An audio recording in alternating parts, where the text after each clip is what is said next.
Yes, hello everybody, and welcome back once again to the Dynasty Hotseat. It's the only Dynasty show out there that's a certified inferno. We got Phil, we got Jack. It's the wildcard Devy boys. We're doing a 2025 start-up draft. We got all the rookies in there, all your favorite players in there. Let's go.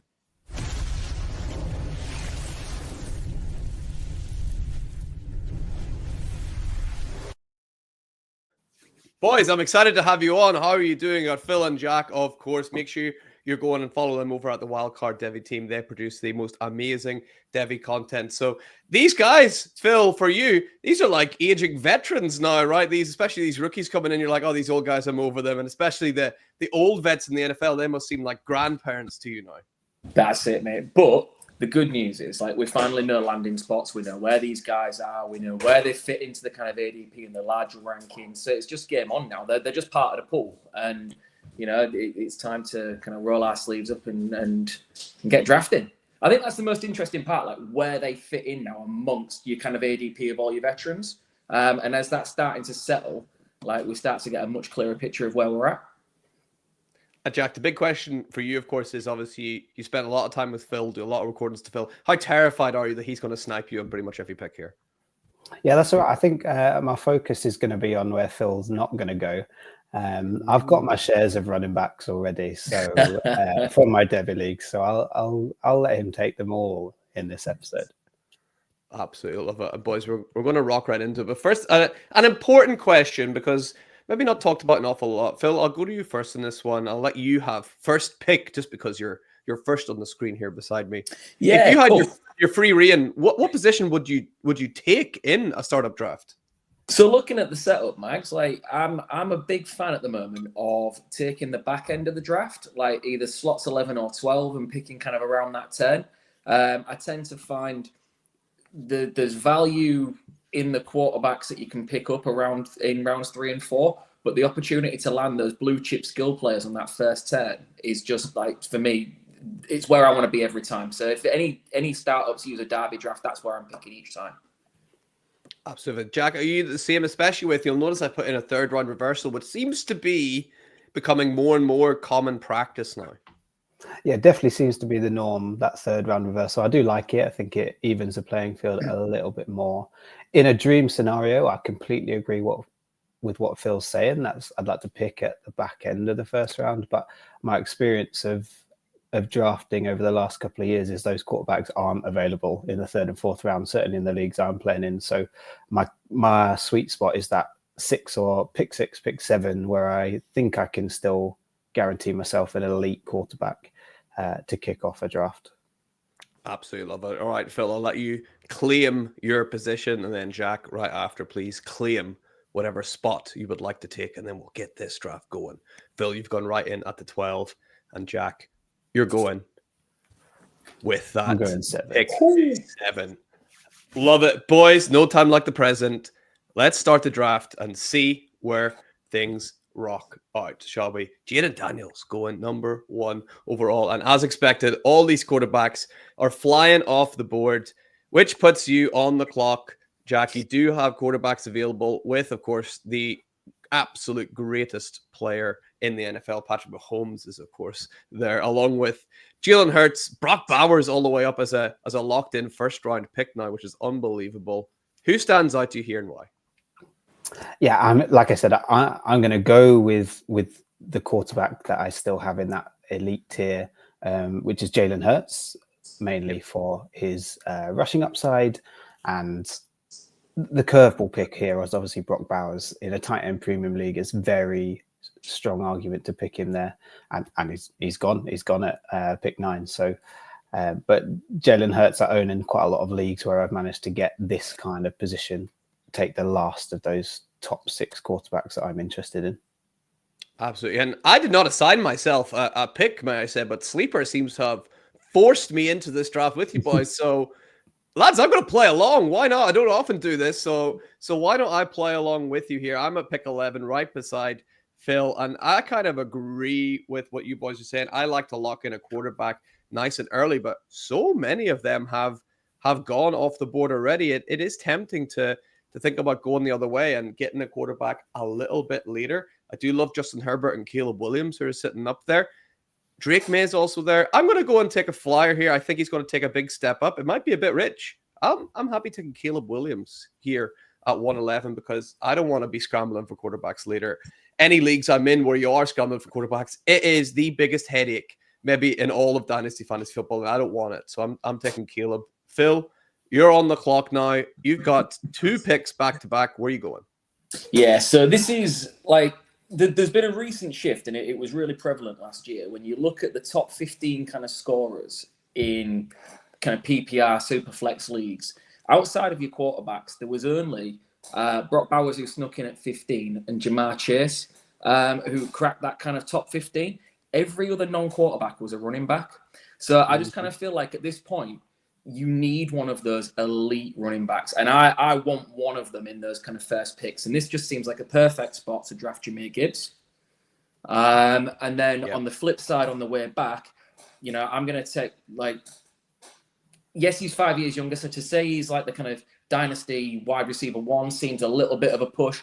But when you look at the pure numbers from his rookie season, you look at the 5 years less than kind of Jamar Chase and Justin Jefferson, I'm going to bank on Malik Neighbors to take that next step as well.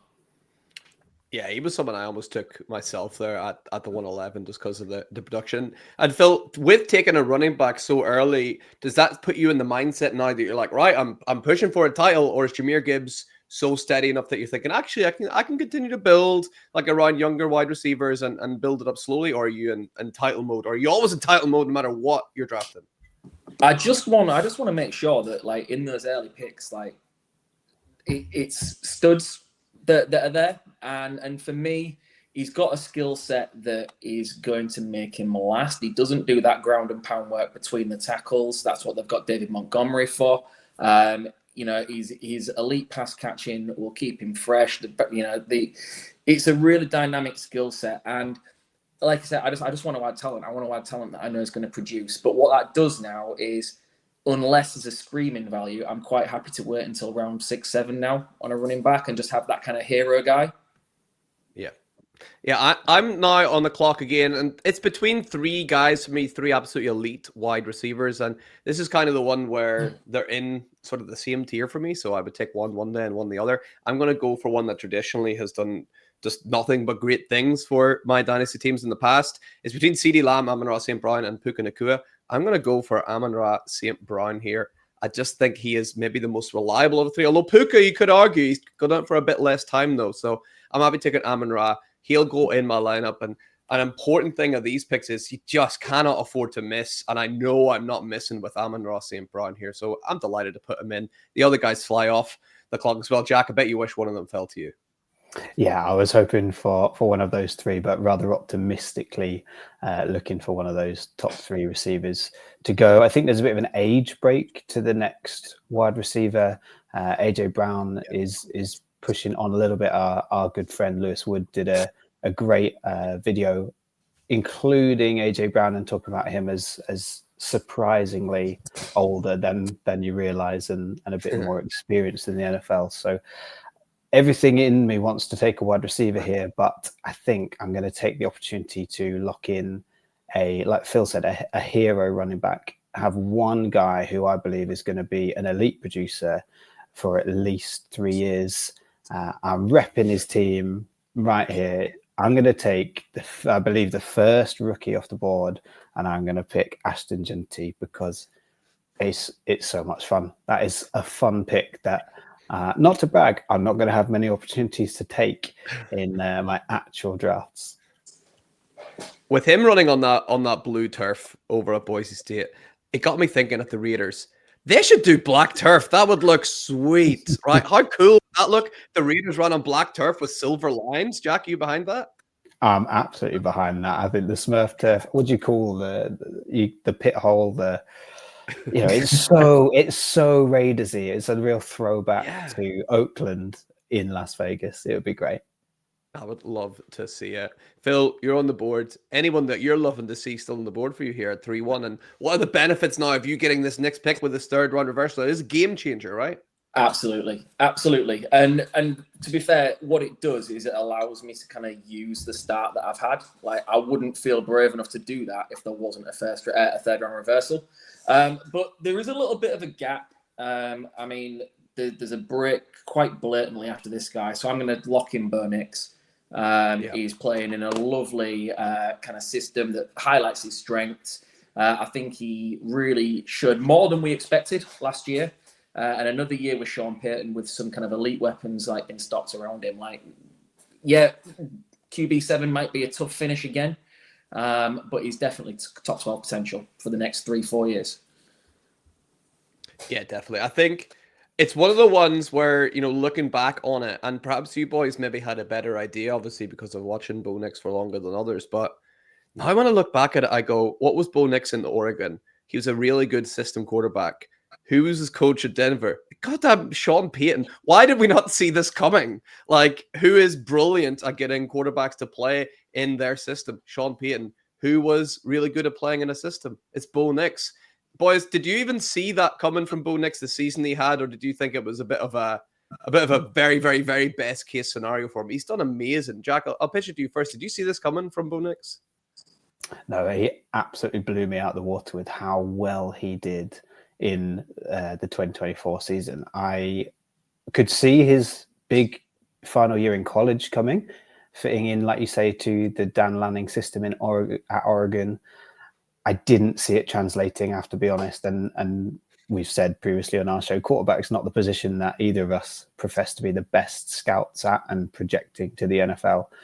But Bo Nix seemed to be a little bit too slow, a little bit too short an average depth of target to make it as a mega fantasy star. But he's proved us really, really wrong. Phil, you in the same boat? Yeah, absolutely. What was always clear was in that kind of short to intermediate 10 to 15 yard range. Like he's a rocket, he doesn't miss. And adding the weapons in that they've added this year for him in RJ Harvey, in particular, and then the receiving options as well that they've gone and added. Like Pat Bryant's gonna have a sneaky good year as a big power slot, who should contribute far, a contribution that'll far outweigh where he's been drafted at the moment. And look, he's got development. You'd still want to see slightly better kind of deep ball accuracy, and the kind of mechanics in his deep ball, which can still kind of waver slightly. But that was on tape from what he's done at, what he did all the way through his collegiate career. And what you'd say now is, well, play to his strengths, and that's exactly what Sean Payton's doing. So I think he's going to go from strength to strength, to be quite honest. And yeah, I can't believe that I'm about to take a guy. I don't think anyone's seen this coming. I'm about to take Marvin Harrison Jr. and Bo Nix going before Marvin Harrison Jr. in a startup. I don't think anyone's seen that coming ever, but you can't get too many arguments from me. I'm still going to bank on Marvin Harrison Jr. as the most talented wide receiver prospect I've ever seen. Slower start than people thought. In the grand scheme of it, I know these rookies have been smashing it lately, but if you look at your, prototypical rookie season, not actually that bad for Marvin Harrison Jr. He's been bulking up as well, so I can't wait to see what he's going to do come September time. It'll be real interesting with Marv. I think he'll take that step forward. We'll have to wait and see. Jack, you're back on the board. Who are you thinking? Yeah, I am in a bit of a toss-up here about taking a second quarterback and locking up that quarterback room. But I think there's quite a flat tier here for me in terms of the quarterbacks available. None of them scream at me, you must take me right now. I'm kind of happy to wait to see who is still available in the 4th round, maybe the 5th round. So I'm going to take a wide receiver and lock in my wide receiver 1 on this team. And I'm going to take Jackson Smith and Jigba, a guy who I am yet to see any other wide receiver run routes as crisply and as expertly as this guy. Suddenly has that all over the field role at Seattle, like he had at Ohio State, where he could be moved all across the field. He can run those deep routes. He can run out of the slot, and his yards after catch are immense. So I really think in a PPR league, he's going to get the ball a lot from Sam Darnold this year. And I think Yeah, someone who, again, had a quiet first year, like you say, Marvin Harrison Jr. did last year, built incredibly on it last season, and I think it's going to improve. Yeah, and you're right back on the clock again. Was there anyone that went there that you're like, damn it, that was going to be my next pick? Well, I was talking, so I'll have to have a look. I mean, I would love to pair the Ohio State receivers in Garrett Wilson. So disappointed that he's gone off the board, but only a couple of quarterbacks, and AJ Brown has obviously gone as well. Your first rookie wide receiver. Well, I mean, 2 rookie wide receivers have gone off in Travis Hunter and Ted McMillan, but I'm not too disappointed to miss out on those guys at that cost, to be perfectly honest. Let's have a look at who's available here. I think I'm going to lock up that second quarterback, and it's a guy who I think he kind of earned himself a big contract last season, and is on for a bounce back in a new look Jacksonville Jaguars offense. So I'm going to take Trevor Lawrence as my QB2 on this team. Yeah, I really like that pick. That's who kind of I was teetering around taking. I got like T-Law there with my next pick, so I'm on the clock now, and I'm on the hot seat, which I very rarely am. It's usually my guests I like making feel uncomfortable and squirming on the hot seat. But I'd just like to mention, if you made it this far into the video and you've not read this little line below me, it says like and subscribe. That would be absolutely fantastic if you could do that. So I'm on the board, and this is kind of where, I mean, obviously there's still quality players on the board, but there seems to be a bit of like a drop off, I would say. We're like, oh, right, all right, here we go. This is kind of where the risk kind of comes in to some of these players. We're like, well, some things could go right, some things could go wrong here. I'm going to lock up my second quarterback as well, I think, Jack. I would have loved to get Trevor Lawrence, but I'm going to go for someone else instead. I still think he is the real deal. A lot of people saying it's just the weapons around him. I'll take Brock Purdy. I'm not thrilled, not delighted, but I can go in and start Caleb Williams and Brock Purdy every week, and I'm pretty happy to pair them up with 2 really good wide receivers. You'll notice, it seems to me that I'm leaving these running backs a little bit later now. I'm all not come off the board, so I'm kind of having to roll with the punches a little bit here. Phil, were you thinking about locking up a second quarterback here? You might still be, or where are you going? Yeah, I was. I feel like you're right in what you said. There's a teardrop now quite significantly, and I think around this time, this is where you choose what type of roster you're going to build. Like, are you going all in for something now, or are you looking at, I won't say productive struggle, but that kind of long-term build and looking to lock up youth. And to be fair, you helped me massively with your decision at quarterback, because I think it just forces my hand to go all in. And I'm going to take Baker Mayfield, Nice. a guy who has stepped up and significantly outperformed where we thought he was going to be just 2 years ago. We thought he was on the scrap heap. We thought he was done. Again, is it the system? Is it the players around him? Perhaps, but he's certainly elevated his game as well. It'll be different to see just how he looks without Liam Cohen. And obviously that offense heading to Jacksonville, but the weapons are still there. And yeah, I'm delighted with that, the way that fell. Absolutely, yeah. Baker just couldn't be happier for him. Like, he seems like a real character, like a real team guy, and it's great to see him do so well over there at the Bucs. I think that'll continue next year as well. And you remain on the clock, Phil, because of that 12 pick. Where do you go now? You've got 1 running back, 1 receiver. You got your quarterbacks locked in. Are you even tempted? I know sometimes people here are tempted to be like, you know what? I'm gonna get 3 great quarterbacks here, so I'm not going to have to worry about that position at all. Does that ever cross your mind, or is that just only if there's a special player available? No, do you know what? Honestly, I've done 2 startups this offseason, and on both occasions, I've been quite happy to leave it because I think the value in, well, I say that there's one guy that I would do it for.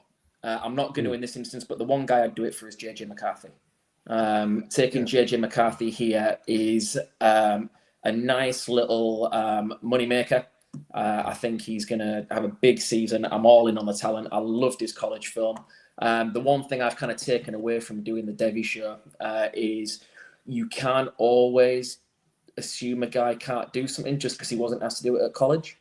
And I think the Vikings' confidence in McCarthy gives me confidence in McCarthy to know that actually with Justin Jefferson, with Jordan Addison, I'm quite happy to take that gamble. And like I said, I'm not going to here because I think the way I'm going, looking at the top end of the board, is we talked about the decisions that need making when you're kind of on the clock around this point. I've just taken a 30-year-old kind of quarterback. And I'm gonna force my hand all in.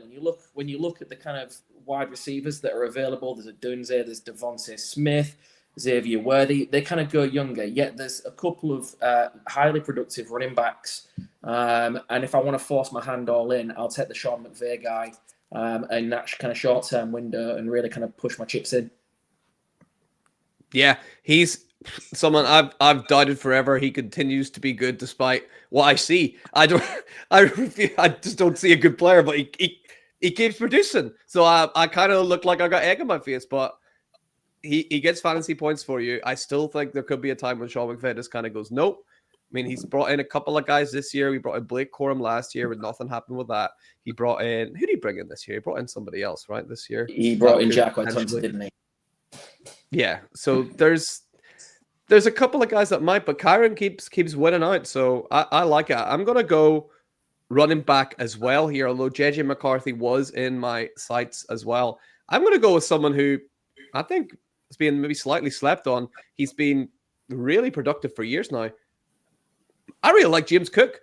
I think James Cook has done excellent over the Buffalo Bills. I don't know if it's because I see the Chiefs play the Bills every year, and James Cook plays really well against the Chiefs every year, but he catches passes. He's way better between the tackles than I ever thought he was going to be, and doesn't look like there's too much competition for that job over there. Red Davis did a decent job last year, but he's not wrestling off James Cook, so I'm happy for him to be my running back one. He was kind of the last, young-ish guy there that I'm happy, and maybe I can get an older veteran later. So I'm liking what I'm building so far.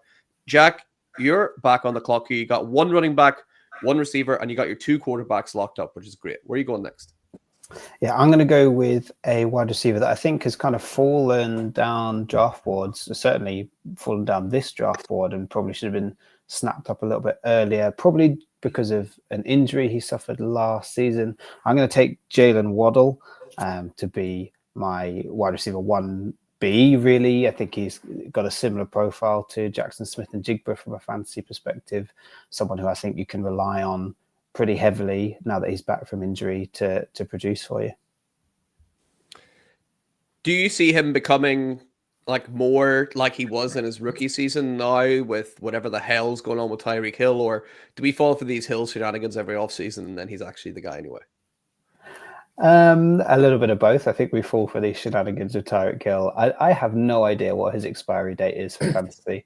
We've been chatting about his plans to retire for 3-4 years, but I've no idea whether he's going to sign another 4-year contract at the end of this year. So who knows?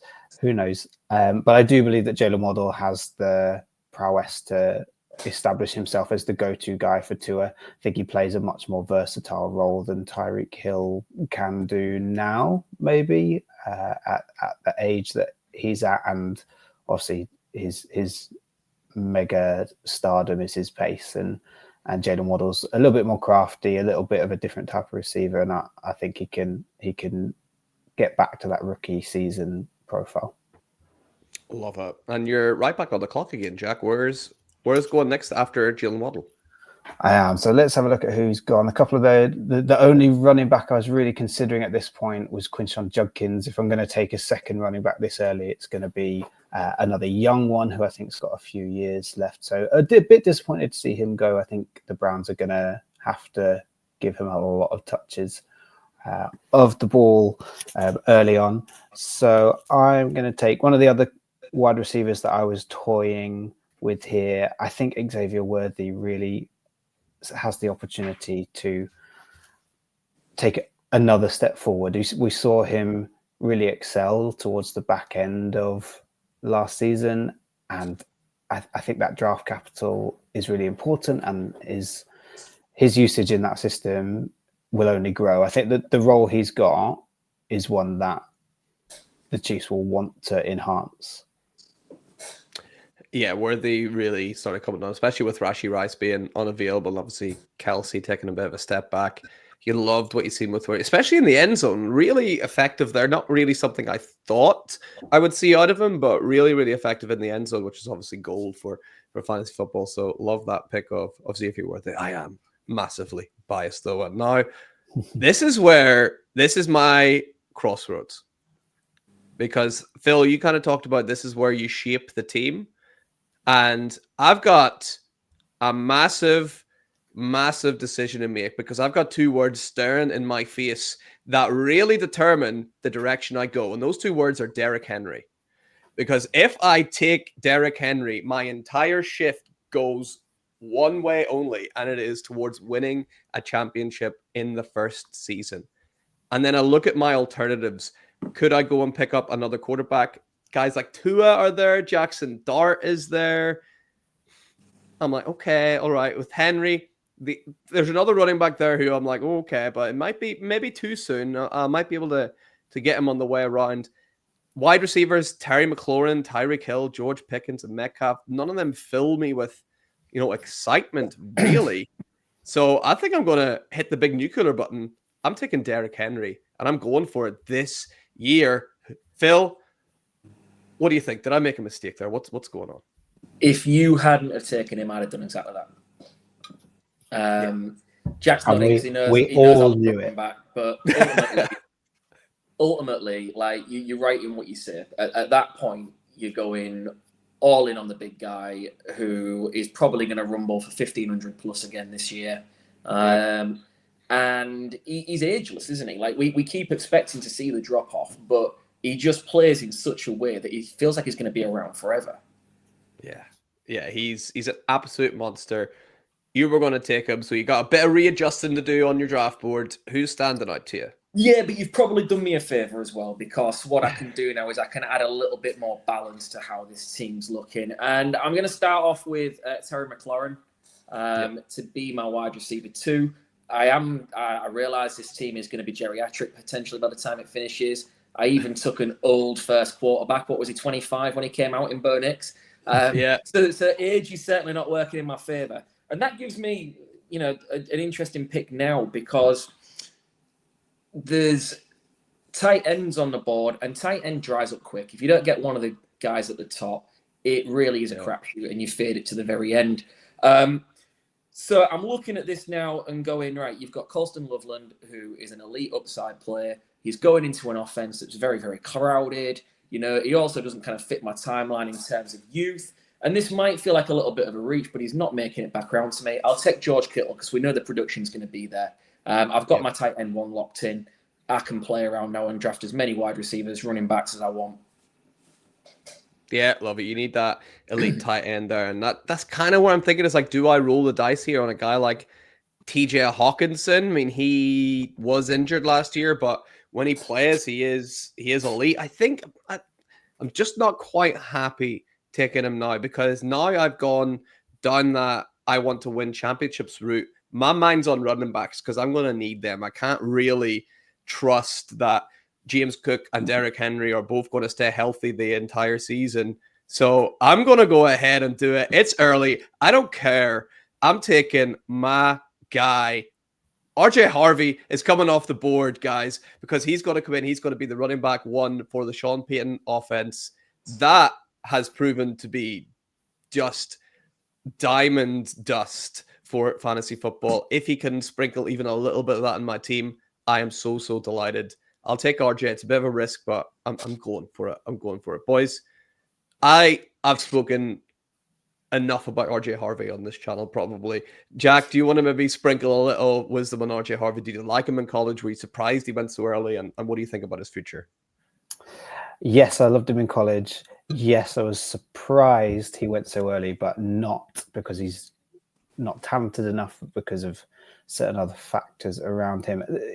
We spoke, we had a whole episode about running backs, and I spoke about this resurgence of productive running backs being a factor in fantasy football. College running backs who aren't necessarily at the biggest of schools, but have proven track record of being able to earn you touchdowns earn you the hard yards in college to be the superstar on a smaller team, and then work on the traits that make you an NFL running back. And that feels like the journey that RJ Harvey's been on. He's been a productive running back who has worked really hard to refine the skills that he needs to make it at the next level.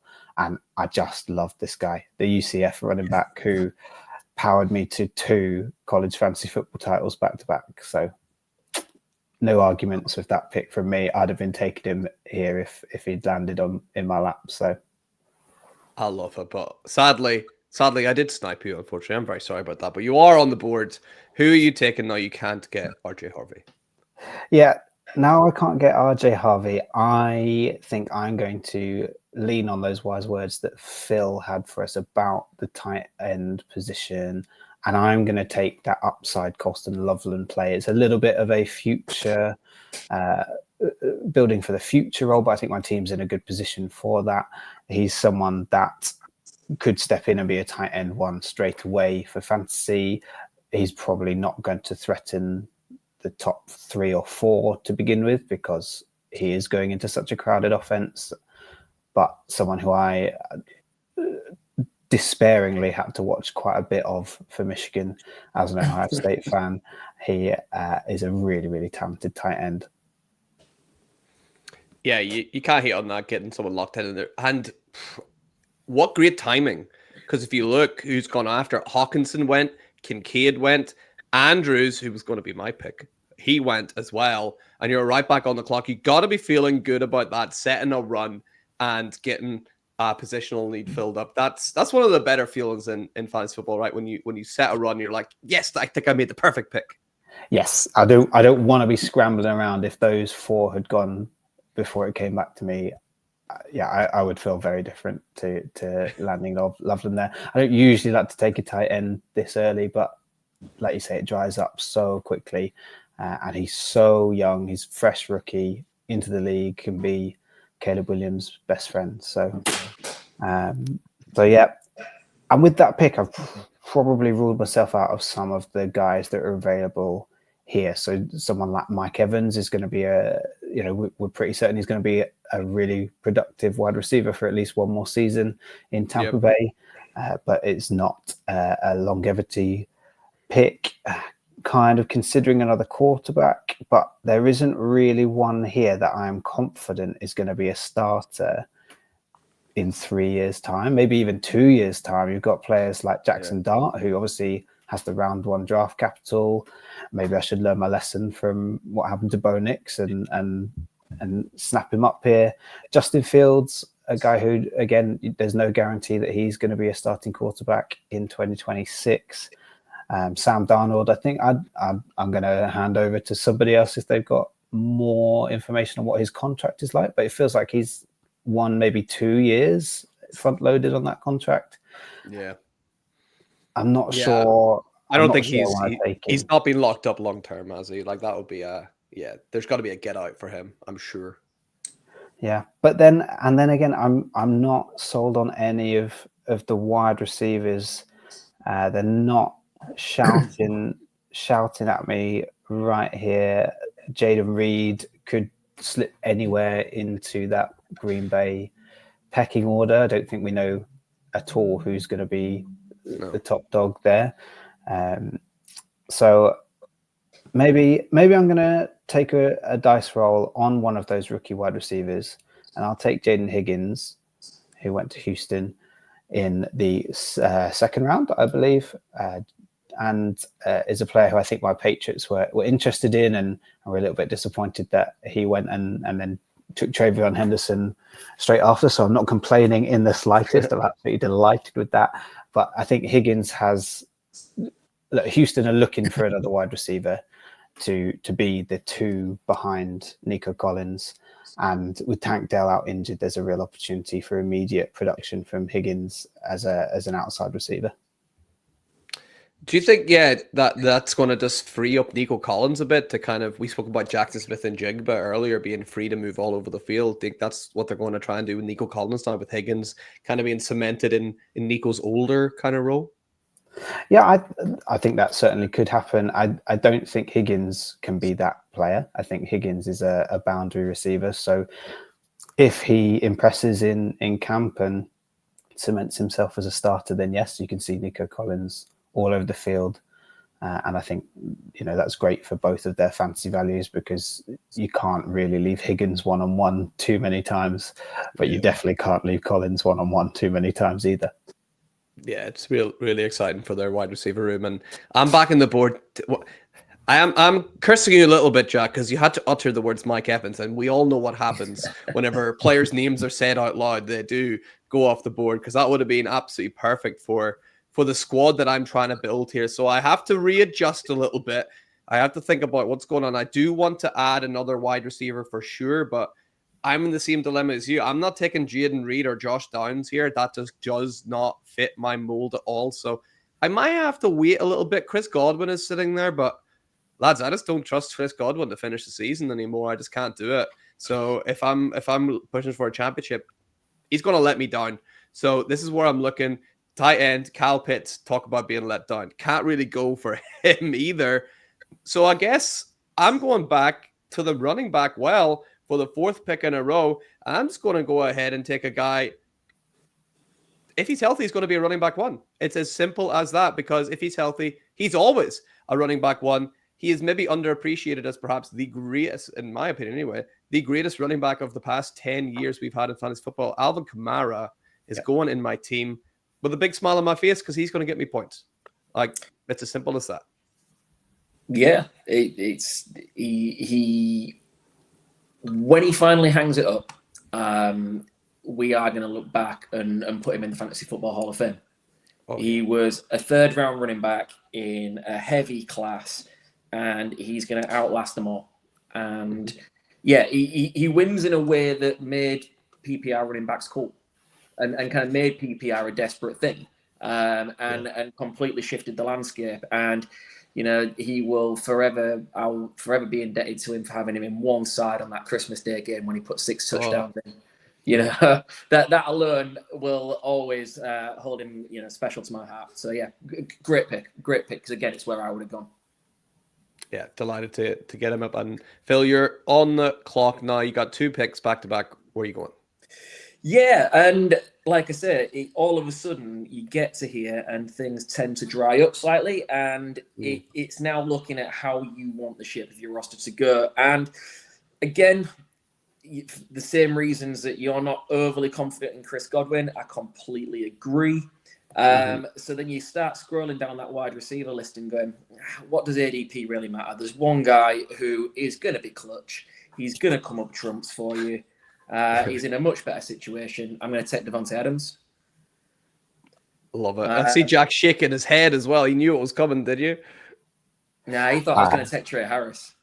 But right now, I don't want to wait on, as fun as he's going to be. He is going to be so much fun to watch. I'll just tell you again, he might not get a huge target share with Lad McConkey being there, but the targets he gets are going to be explosive highlights that make the kind of cut-ups at the end of red zone week after week after week. He's going to be great fun. He just doesn't fit what I'm trying to do at the moment. So I'm going to take the elite production in Devontae Adams. I think he's going to harm Puka's upside more than Puka harms him. And yeah, I'm delighted with that there. So it just leaves me with like that kind of idea of where to go now. And again, I don't love it. I don't love it at all. Can lightning strike twice? You're certainly hoping so, but I'm going to take my second tight end. I'm going to take Smith. Yeah, that's. I was thinking about taking Johnny as well, because he did so well. Not much has changed in that offense. Why wouldn't they go back to him again? I mean, who knew Arthur Smith had a point all along? Whenever everybody was like lambasting him for playing Johnny ahead of Kyle Pitts, and there goes Johnny and outproduces Kyle Pitts again the following year. So I think that's a brilliant pick. That's who I was thinking about as well. So it's a little bit back to the drawing board. I've got a tight end I've got my eyes on though. I'm gonna leave him for a little while because I think he might fall down a little bit. Man, this is where again I'm in that mindset of I want to build a team that can win now, but I am seeing extreme value here with someone like Jackson Dart still on the board, Sam Darnold still on the board. If I want to win now, I'm going to need a reliable backup quarterback as well. Sam Darnold seems to fit that quite nicely for someone that can put in whenever I've got one of my starters not playing. It is tricky. It is tricky. I am happy with my running back room. My wide receiver room needs work, but I'm not super confident with any of these guys now. So I'm going to go ahead and save myself a headache for later. I'll take Sam Darnold now. Yes, I'm going to take Sam Darnold, and then I'm not going to have to worry about if one of my quarterback falls out. I'll still got a championship push. I don't love it, but it seems like a sensible thing to do. Jack, where are you going with your next pick? First of all, I just really enjoyed the fact that you had to command yourself to do it. And then just kind of, I had to. You will do it. You will do it. Yeah.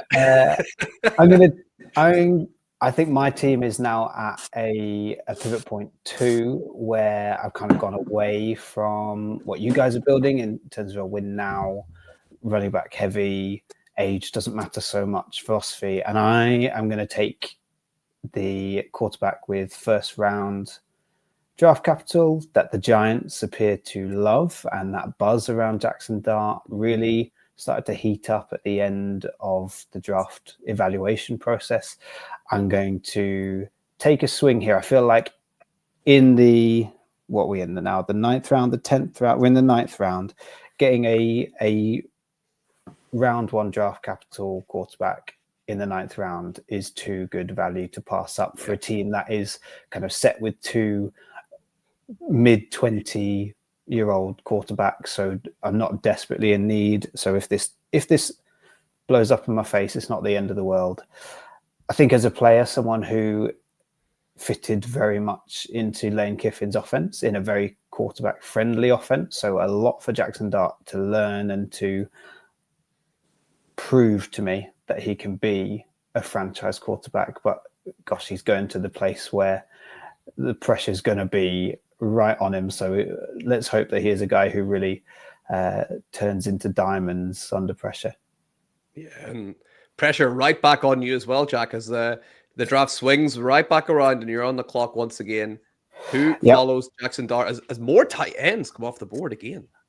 Yeah, making me feel even better about that Colston Loveland pick. This was a bit of a gamble because the other guy I was considering here is still available. So I am very happy to break Phil's heart and take Jackson Dart's college teammate in Trey Harris. Like Phil said, the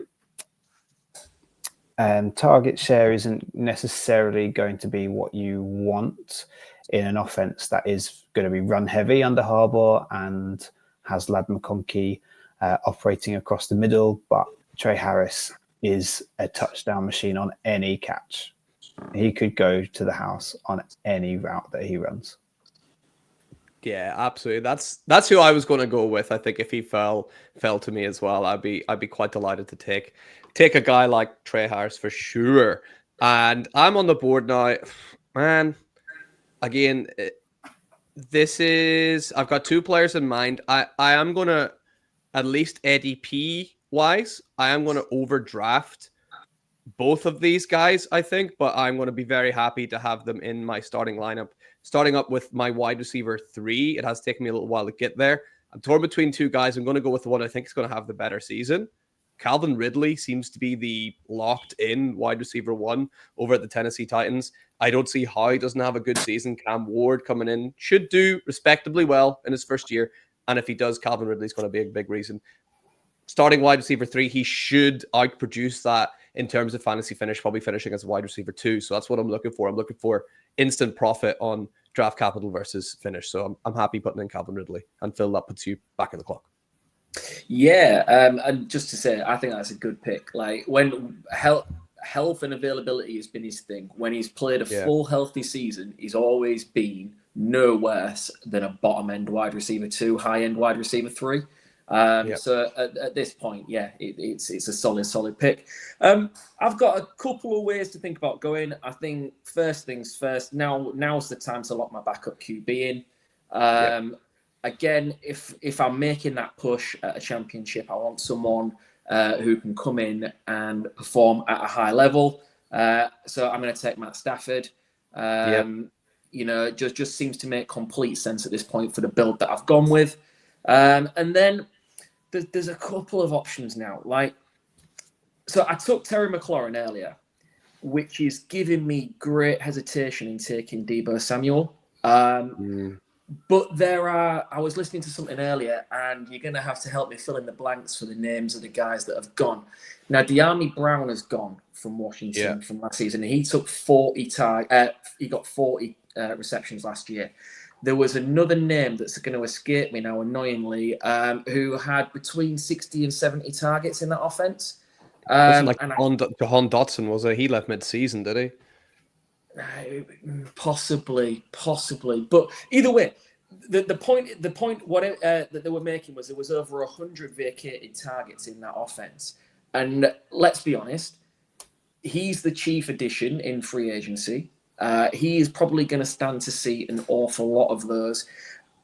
It's just whether I want to put all my eggs in that Washington basket. So, in spite of all that upside, I'm going to talk myself out of it, and I'm going to go with a guy in a new situation. But again, should be fruitfully productive. I'm going to take Cooper Kupp. Yeah, that was the guy I was toying with Calvin Ridley, but I just seen Ridley as more of a clear path for that number one slot. But Cooper Kupp, I would have been happy with as well for sure. And that puts me back on the clock. And this is where I'm kind of playing the waiting game a bit. I've got names there. I'm like, okay, but I'm like, do I keep pushing the boat out? I can't anymore. I think I am going to need a tight end that I'm happy starting every single week. And I still think people are sleeping on this guy because for years and years and years, people lambasted him after an incredible rookie season. It took him 4 years to get back to the top. And Evan Ingram, ever since that, has done amazing. Finishes a tight end one nearly every season. And everyone's like, shut up, Evan. No one cares. It's like, you guys, you've been asking me to do it for so long. And then no one cares when he gets back to the mountaintop. I'll take Evan Ingram. I think he's going to do really well over at Denver. I think Denver are going to have a really, really good season, and Ingram should get quite a few targets. I should be happy locking him in. Oh, it just really pain me to take a Denver Bronco ahead of Travis Kelce. I have to apologize to Travis for that. I'm sorry. Jack, that puts you back on the clock. Man, by the way, Travis Kelce, fall off is real. When did we ever think he would be this far? This time last year, he was still third round, right? And here we are, mid-11th, and Jack, you're probably not even thinking about him. No, I'm absolutely not thinking about him. He's a 1 year rental, and it's a low-cost rental, and it's when you get there and you end up with a Fiat 500 for your family of five at the car rental, and you go, oh, this is not what I wanted. Yeah. Yes, I think it's about time I lock in a running back that can produce for me this year, because I think this team is not fully out on competing. I think it's a team that is obviously quite young, but one that could get one of those fringe playoff spots, and you never know. Once you're in the playoffs, you never know what's going to happen. So I'm going to take a guy that I loved coming out of college, who landed in Seattle in an unfavorable situation because Kenneth Walker was already there. But the tape doesn't lie, and Zach Charbonnet is a quality running back. Had an excellent year at UCLA in his senior year. Really vaulted up draft boards because he was not really spoken about in the seasons before. And I think he has a chance. Obviously, any kind of injury to Kenneth Walker, and Kenneth Walker's not the most reliable guy fitness-wise. But also, I just think Charbonnet is carving out a role. He picked up a fair few touchdowns last season. Someone that, as my build, with my build, really fits as my running back too. Probably a bunch of guys with a similar profile I'm going to be throwing darts at. With Charbonnet in that pick, talking if we took these teams into real season, are you thinking the second Kenneth Walker goes down, this is a sell window, or do you trust him enough to keep in your team? No, if Kenneth Walker goes down and Charbonnet has a good game or half a game, depending in the situation, then I would be looking to sell him. Yeah, I don't think he's you don't have a stud running back lasting till the 11th round of a startup draft, so his value is going to spike, and that's when I'd get out on him.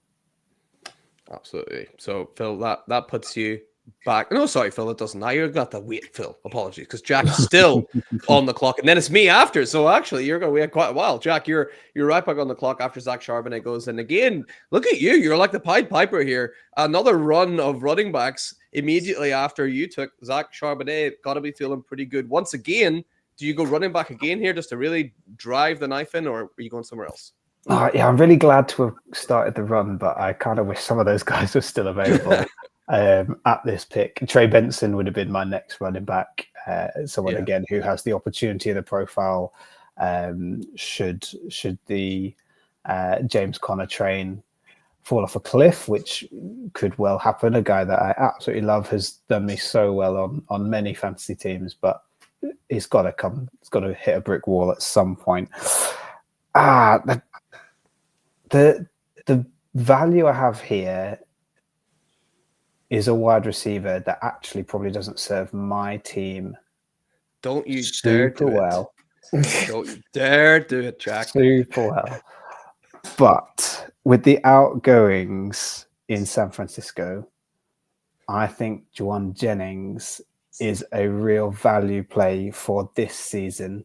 I think he is someone who, if my season is going well, then great. I'll leave him locked in to my lineup. But if the rest of my team is not performing, Juwan Jennings is an ideal candidate for draft at cost, trade at inflated price. I was sure you were going to go someone just because it's you. I was sure you were going to say the words of the next guy I'm going to pick, who matches my build perfectly, because it is, in my opinion, the most slept on wide receiver for this year. Even in redraft, he's not going that high for some reason. Jack, you're going to get to know Stephon Diggs real well this year. I'm putting them in my team. Not much competition over there, the Patriots. Goddamn, Drake May is his quarterback. He's got a crush this year, and he's my fourth wide receiver. I'm really, really pleased with that. Jack, how excited are you as a Patriots fan to get Stephon Diggs in? Well, from the kind of pre-camp videos that we're seeing, very excited, because we need not just, we've got bodies, what we need is some talent, and Stephon Diggs really has that talent. We've seen that for years up in Buffalo, and he will bring a certain level of experience and intelligence and just a step above the talent that wide receiver room has. And yeah, he was the other guy who kind of fits that profile, like I was saying, someone who is quite cheap right now. And again, if he'd made it round on the turn, I'd have said exactly the same thing as I said about Juwan Jennings, someone who has this season the chance to be a real value, have a real value spike. Absolutely. And Phil, that puts you back on the clock. Finally, sorry about that tease earlier. That's Phil. You are on the clock. You get 2 picks though to make up for it. Oh, right. Okay. So this wouldn't be one of my drafts without going and getting this guy. And I think he's my highest earned kind of player in Dynasty. I was a huge fan when he was coming out.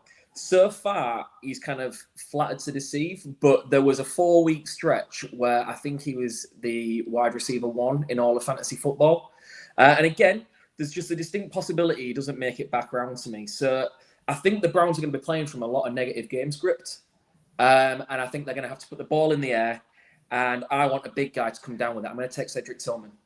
I think he started to show us just what he can be. Like I say, I absolutely loved the talent. It became a kind of in-running joke, like in a lot of my leagues, because I drafted him everywhere. And I will feel that pure validation and vindication when he comes good and puts up wide receiver 1 numbers this year. I love it. I do remember thinking with Cedric Tillman, when Jalen Hyatt won the Bilinnikov, I was like, he's not even as good as his teammate. Like, That's Cedric Tillman's That's way it. better than Jalen Hyatt. So I was a bit surprised to see that. And yeah, I like Tillman a lot coming out as well. And who knows who's going to be throwing to him, but hopefully he'll be there to catch it. So he's locked in for you. And who's your second pick? Oh, this makes me feel rotten. I've gone from the highs of taking Cedric Tillman to an awful looking choice in quite a barren running back room. The running back dries up quick, and yeah, I'm looking at what's left. There's a couple of choices now. I've gone all in on that kind of experience so far, which leaves the standout choices, if you kind of follow that mode, as Rashad White. We know it's Bucky Irving's backfield now, but Rashad White will keep some relevance in the passing game.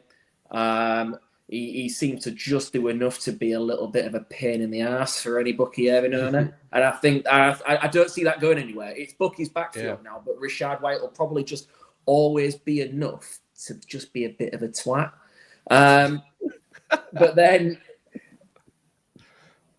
you look further down and it's like, do I really want to take Javonte Williams at Dallas? I really don't. So I'm gonna stray away from my build, and I'm going to take Bashal Tootin, who the Jags spent decent draft capital on. He is going to get plenty of opportunity. We know he's got the passing work chops, and I only need to start him in a pinch, and all being well, it looks like Travis Etienne's on his way out there. So it seems like quite a good time to take a bet on a rookie. I mean, funny you should mention the words Bucky Irving in the same sentence as Tootin, because that's the path, isn't it? Like, this is absolutely.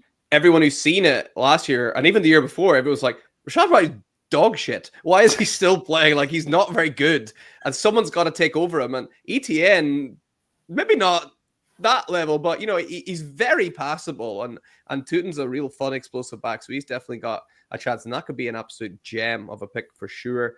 I'm back on the board. I want to just bolster up this wide receiver room one more time and take a guy who, again, when healthy, has been a hell of a lot of fun to watch.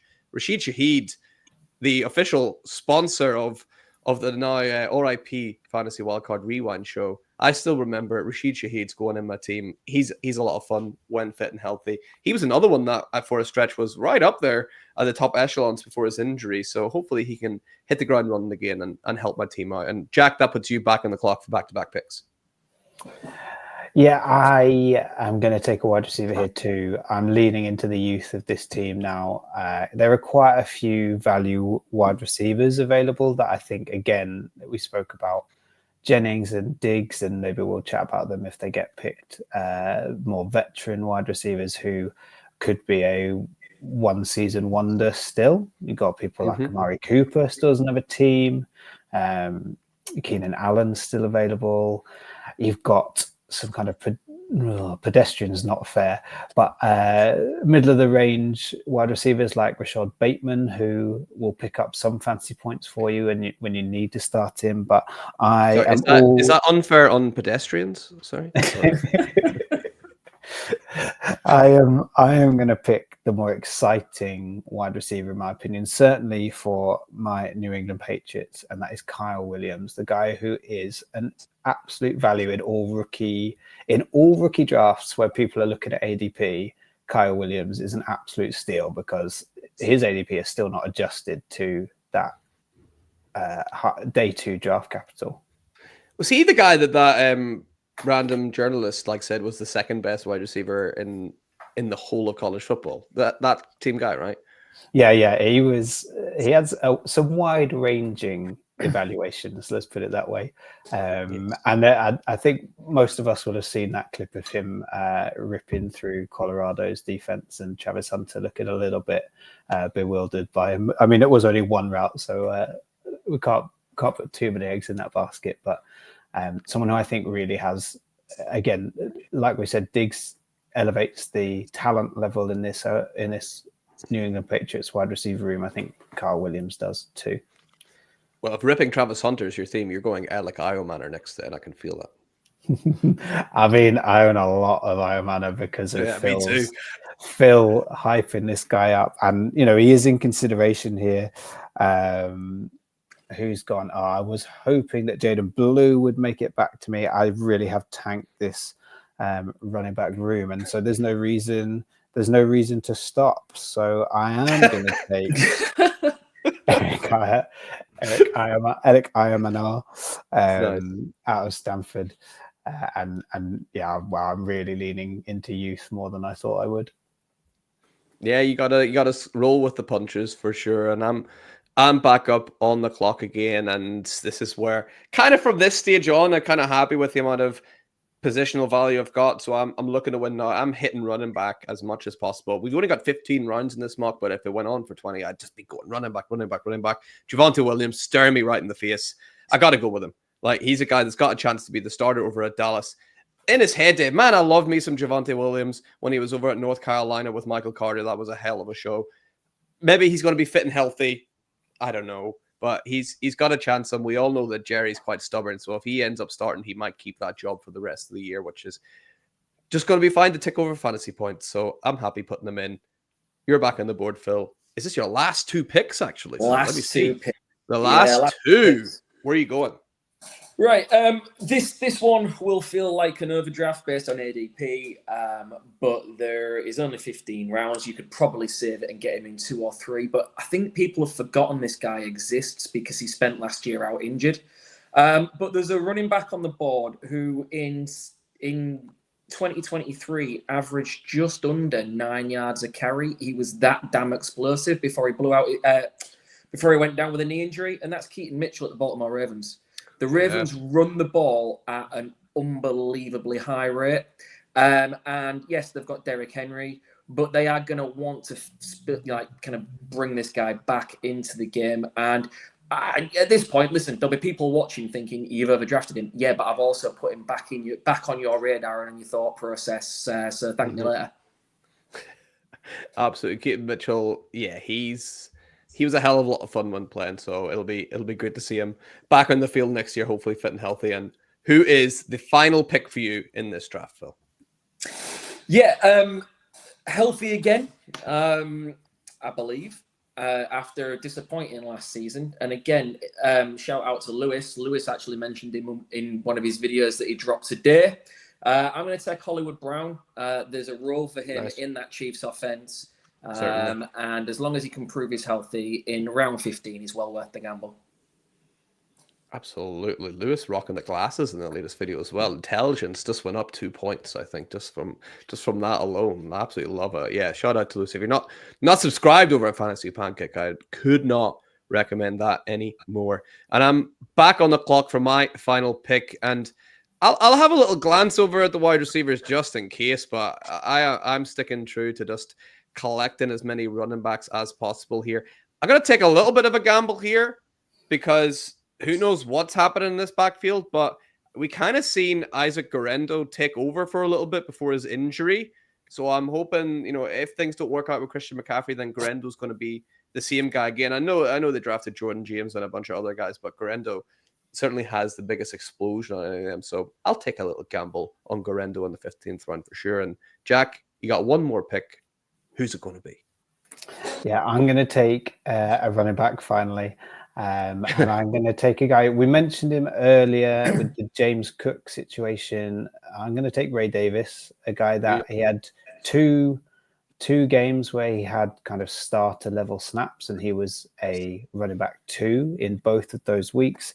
So if anything happens to James Cook, or James Cook doesn't get the contract that he is after, then I think Buffalo can still lean on Ray Davis. And I loved watching him at Kentucky as well. So, yep, absolutely love it. He's locked in, and boys, that brings us to the end of the draft. Before we go, let's read out our teams, and we'll let the listeners at home leave a comment. Who do you think has done the best job? I'll go first, boys. So I got a quarterback. I got Caleb Williams. Running backs, James Cook and Derrick Henry. A wide receiver room of Amon-Ra St. Brown, Marvin Harrison Jr., and Calvin Ridley in the starting positions to start with. Evan Ingram as my tight end.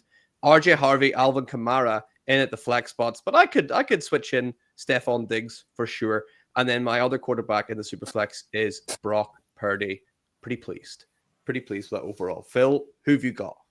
So I have got Burnix at quarterback, Jameer Gibbs and Kyron Williams at running back, Malik Neighbors, Terry McLaurin, and Devontae Adams at starting at wide receiver, George Kittle at tight end, Johnny Smith and Cooper Kupp in the slot, and Baker in my super flex on the bench to round it out. Matthew Stafford as the backup quarterback.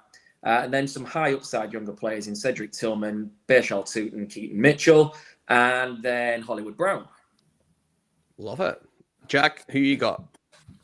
Yeah, my quarterback room is headlined by Jalen Hurts and Trevor Lawrence, with Jackson Dart as that future upside pick. Nice. Running backs, it's a real hero running back room with Ashton Genty and then Zach Charbonnet and then just Ray Davis on the bench. And wide receiver is more where I focus. So Jackson Smith and Jigba, Jalen Waddle, Xavier Worthy, and then rookie heavy. So Jaden Higgins, Trey Harris, Kyle Williams, Elik Ayamanor, and Juwan Jennings as a one season rental. Look to trade him away. And then my tight end is Colston Loveland. Absolutely love it, boys. That's going to be hard to choose between those three absolutely fantastic teams. But if you got a favorite, leave a comment below. And lads, that leads us to the end of the show, sadly.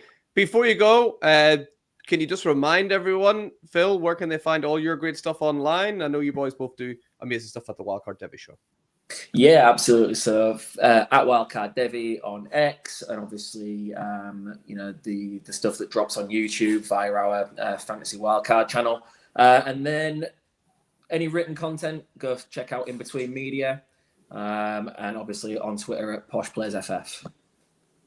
Absolutely love it. And Jack? I am leaving all the written content to Phil at the moment, so you can follow me, but I'll be retweeting everything that Phil has done.